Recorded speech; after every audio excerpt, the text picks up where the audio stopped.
మేదరమెట్లలో జరిగిన సిద్ధం సభలో సీఎం జగన్ ప్రజలకు కీలక సందేశం ఇచ్చారన్నారు ప్రభుత్వ విప్ గ్రంథి శ్రీనివాస్. పేదలకు పెత్తందారులకు జరిగే యుద్ధంలో ప్రజలు కృష్ణుడి పాత్రలో వైఎస్ జగన్ అర్జునుడిలా విజయం సాధిస్తారని తెలిపారు.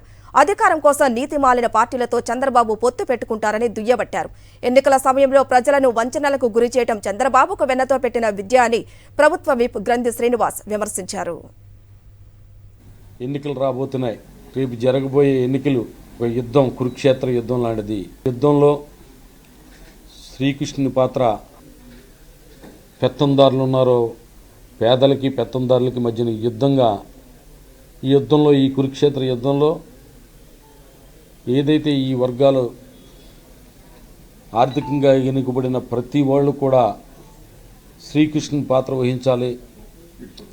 అలాగే అర్జునుడిగా నేను ఈ యుద్ధంలో విజయం సాధించి మీ అండదండలతో ప్రజాప్రభుత్వాన్ని తిరిగి మళ్ళీ స్థాపిద్దాం.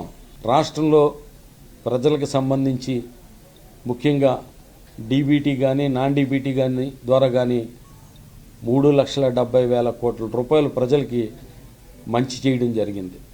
రాష్ట్రంలో ఉన్న జనసేన పార్టీ కానీ తెలుగుదేశం పార్టీ కానీ కేంద్రంలో అధికారంలో ఉన్న పార్టీతోటి కూడా పొత్తుతో జగన్మోహన్ రెడ్డి గారి మీద యుద్ధం చేయడానికి రావడమే కాకుండా అనధికార పొత్తులు కాంగ్రెస్తో, అలాగే సిపిఐతో, సిపిఎంతో అనధికార పొత్తులు పెట్టుకుని రాష్ట్రంలో ఒక సిద్ధాంతాలకి విలువలకి తిలోదకాలు ఇచ్చి ప్రజల తరపున నిలబడ్డ ఒక మనిషిని ఏ రకంగా పడగొట్టాలి, ఈ ప్రభుత్వాన్ని ఏ రకంగా దించాలి అనే ఆలోచనతోటి కుట్రలతోటి జరుగుతున్న రాజకీయాలని ఇవాళ రాష్ట్ర ప్రజలందరూ కూడా గమనించి జగన్మోహన్ రెడ్డి గారికి మరొకసారి మద్దతిచ్చి ప్రజాప్రభుత్వాన్ని మళ్ళీ అధికారంలోకి తీసుకురావాల్సిందిగా ఈ సందర్భంగా తెలియజేసుకుంటున్నాను.